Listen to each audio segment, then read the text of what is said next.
Graça e paz em Jesus a todos. Amém? Estamos aqui em nossa quinta parte, aqui de nossa segunda aula de apologética. E nós tivemos aí no vídeo anterior, analisando a apologética tradicional, né? Os evidencialistas, o racionalismo, misticismo, os verificacionalistas, os pressuposicionalistas, e por aí vai, analisando, né, essas vertentes da apologética. E dando continuidade nesse momento, nós vamos estar verificando a apologética e religião. Vamos lá, que bênção, né?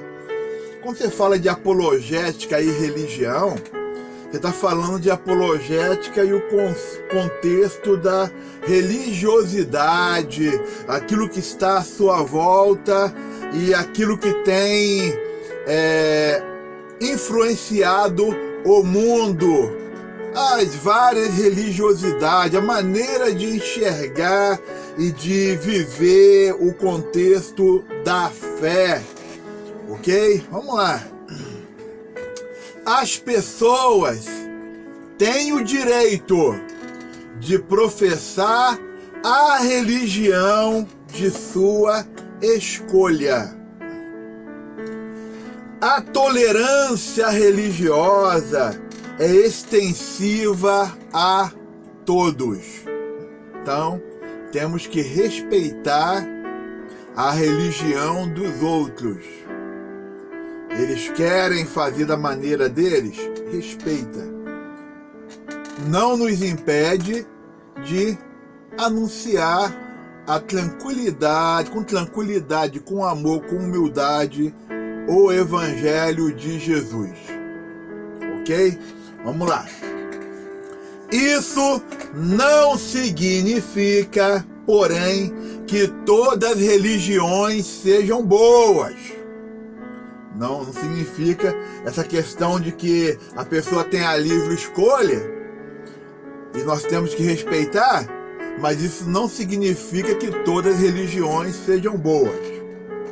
Nos dias de Jesus, havia vários grupos religiosos, os saduceus, os fariseus, se for contar mais, vai achar aí herodianos, zelotes, e vai embora, né? Os dois grupos, por exemplo, saduceus e fariseus, os dois grupos tinham posições religiosas distintas, diferente um do outro.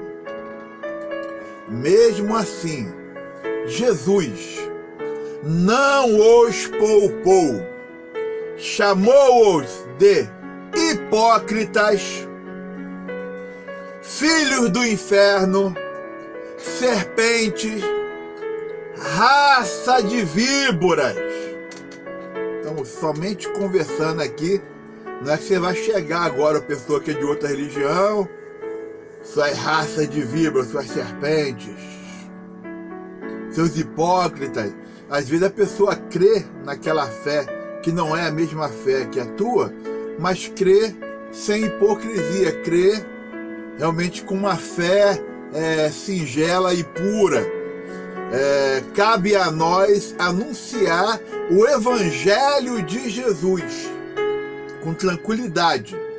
Vamos lá. O Mestre Jesus deixou claro que não aceitava a ideia de que todos os caminhos levará a Deus, ou todos os caminhos levam a Deus. Isso não está na Bíblia.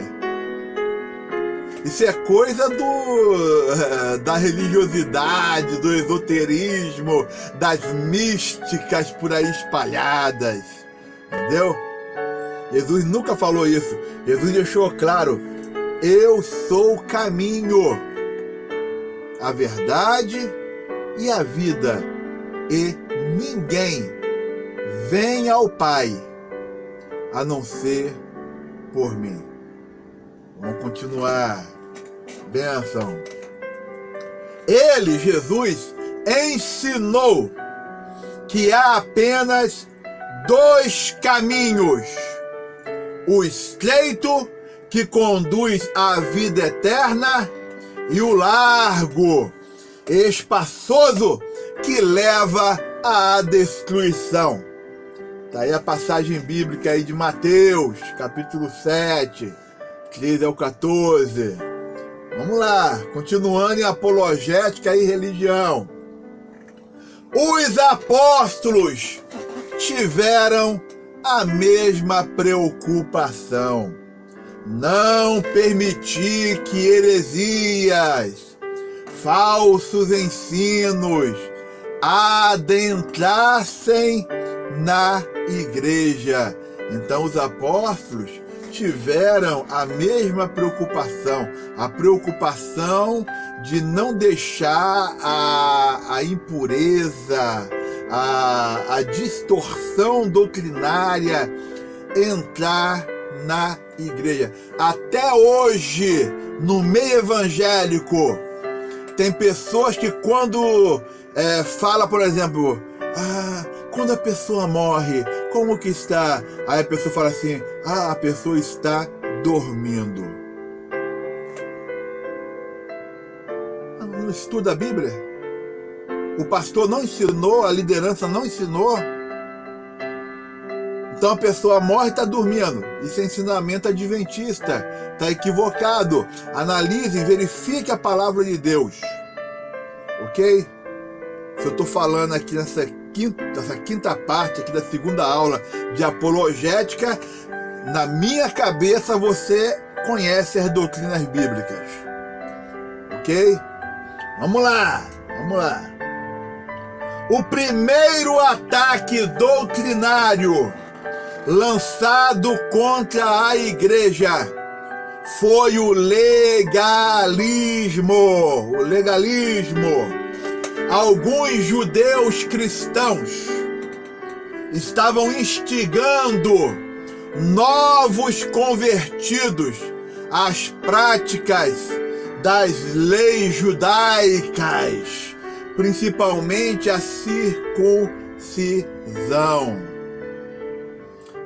Parece coisa de adventista, tipo assim, Jesus salva, mas se você não guardar o sábado, nem Jesus tem poder para te salvar, meu irmão.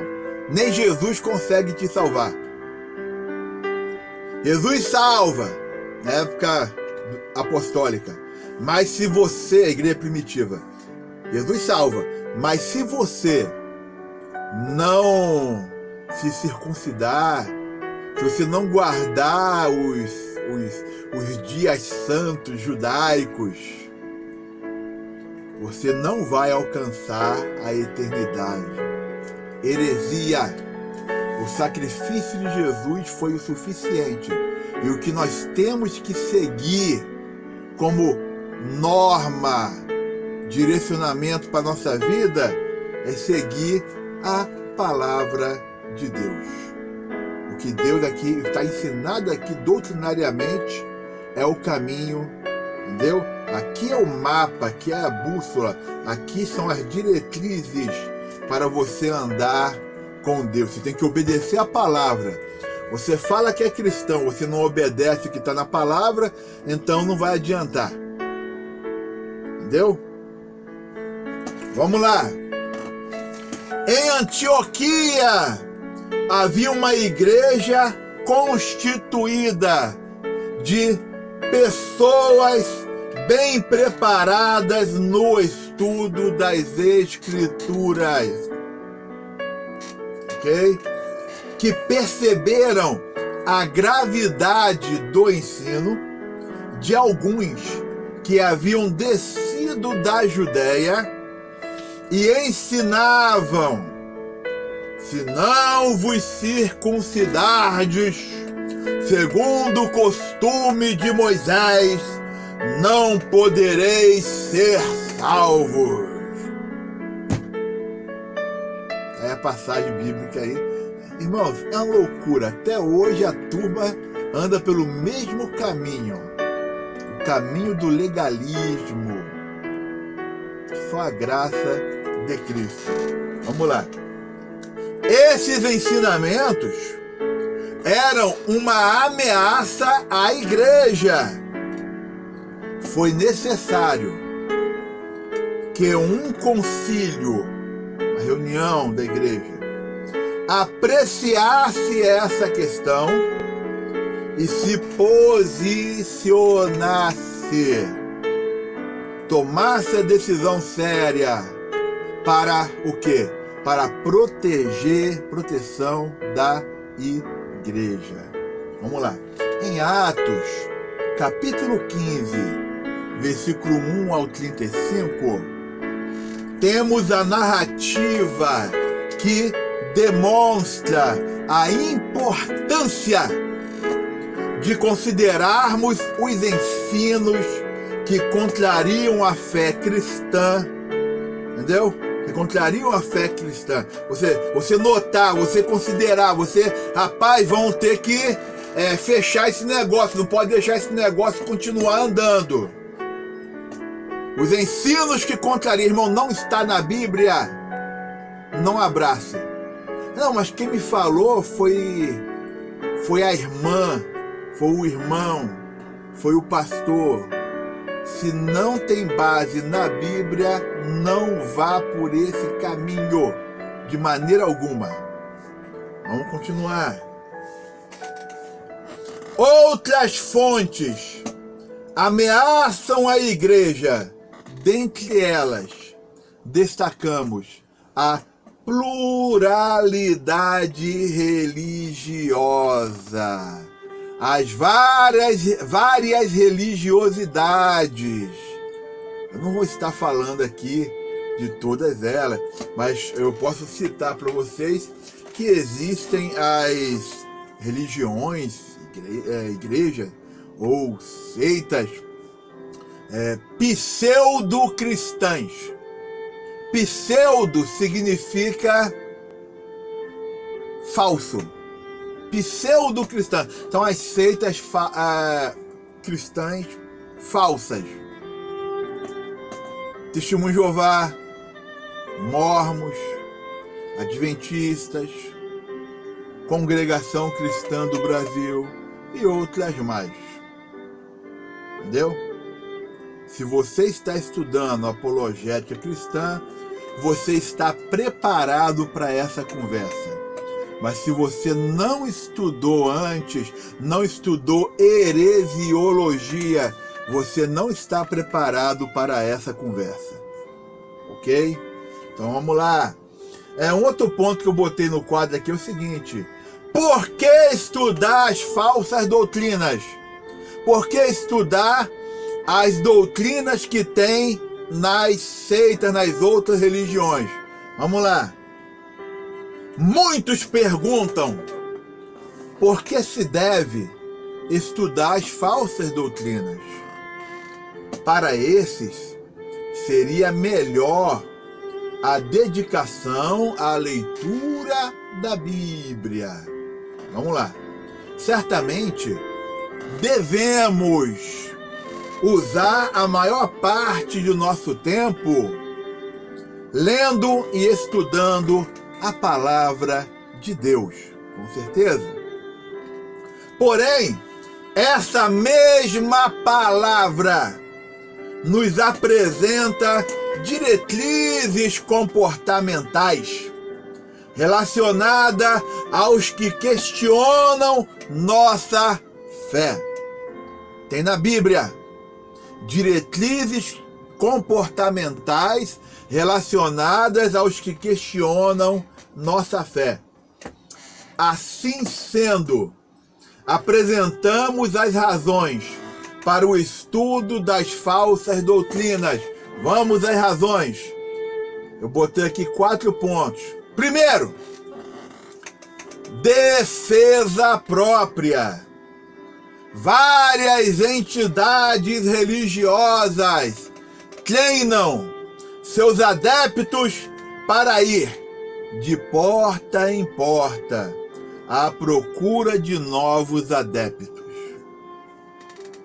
Algumas são especializadas em trabalhar com os evangélicos, principalmente os novos convertidos.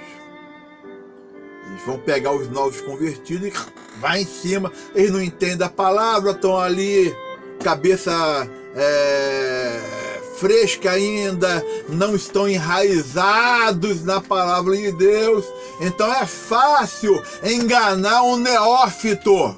Neófito significa novo convertido, é fácil, né? Os cristãos devem se informar acerca do que os vários grupos ensinam. Só assim poderão refutá-los biblicamente. Ok? Então você tem que entender de doutrinas bíblicas e você tem que entender de heresiologia. Você tem que estar por dentro do assunto. Ok? Vamos lá. Por que estudar as falsas doutrinas? Segundo ponto. Proteção do rebanho. Um rebanho bem alimentado não dará problemas, né? Bem alimentado com a palavra de Deus, se alimenta em pastos verdejantes. Devemos investir tempo e recursos na preparação dos membros da igreja. A igreja tem que investir em alimentar. Não é ficar só oba, oba, oba, oba, não. Tem que investir na preparação dos membros da igreja, né? No alicerçamento, né? Dando bases, treinamento no contexto doutrinário, palavra de Deus. Entendeu? Vamos lá. Escolas bíblicas bem administradas ajudam o nosso povo a conhecer melhor a palavra de Deus. Eu tenho ciência de que várias vezes a igreja é carente de pessoas capacitadas para ensinar. Porém, a liderança da igreja, ela tem que ter, né, escolas bíblicas bem administradas para isso. Vamos lá. Um curso de batismo mais extensivo ou exaustivo, abrangendo detalhadamente as principais doutrinas, refutando as argumentações dos sectários e expondo-lhes a verdade, será útil para proteger os recém-convertidos dos ataques das seitas. Então, o que nós citamos aí? Um curso de batismo bem alicerçado, o extensivo, uma escola bíblica bem administrada, para que o povo tenha, alimento, que o povo esteja com base. Terceiro ponto, do porquê estudar as falsas doutrinas. Evangelização. O fato de conhecermos o erro em que se encontram os sectários nos ajuda a apresentar-lhes a verdade de que necessitam. Entre eles se encontram muitas pessoas sinceras que precisam precisam se libertar e conhecer a palavra de Deus. A palavra de Deus liberta. Vamos lá. Os adeptos das seitas também precisam do Evangelho. Se estivermos preparados para abordá-los e demonstrar a verdade em sua própria Bíblia ou seu livro sagrado, entendeu? Poderemos ganhá-los para Cristo. Poderemos ganhá-los para Cristo. Eu não ganho uma pessoa para Cristo porque por soberba, por orgulho, humilhando a pessoa, né, e batendo na pessoa. Não. É com sabedoria. Entendeu? É mostrando a verdade, é tendo realmente base bíblica. Entendeu? Eu já vi muita gente que gosta de gritar, entendeu? E gosta de falar alto, não deixar a outra pessoa falar. Isso não é sabedoria. Isso aí, meu irmão, é cachorro atrás da grade latindo. A sabedoria, ela é envolvida com amor e humildade. Ok? E, para fechar essa parte aqui, o nosso quarto ponto, missões. Desempenhar o trabalho de missões requer muito mais do que somente se deslocar de uma região para outra ou de um país para outro. Fazer missões requer muito mais do que simplesmente se deslocar. Ah, eu vou ali para uma área de Minas, do Espírito Santo, do Amazonas. Para aí. Você já tem o conhecimento da fé local? Conhece no que eles se baseiam? Na tradição deles? Você já está com o amor de Cristo na tua mente? Amar essas pessoas? Respeitar a fé comum para poder ter a amizade, para poder apresentar a fé verdadeira que está na palavra de Deus? É necessário. Vamos lá. Precisamos conhecer a cultura onde vamos semear o Evangelho. Acabei de falar. Ok? Junto à cultura, teremos a religiosidade nativa.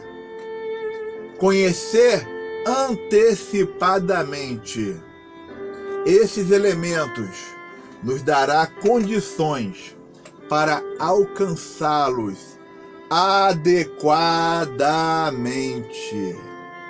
Amém? Então, o que nós verificamos aqui? Né? Por que estudar as falsas doutrinas? Nós verificamos aqui defesa própria, porque podemos ser atacados, entendeu? Proteção do rebanho, evangelização e missões. Amém? Então, tenha essa compreensão. Nós estamos finalizando aqui a nossa segunda aula de apologética. Que o Senhor continue lhe abençoando. Qualquer situação que você precisando, volta nos vídeos, analisa, pausa, ok? Que o Senhor continue te abençoando grandemente. Graça e paz em Jesus. Amém.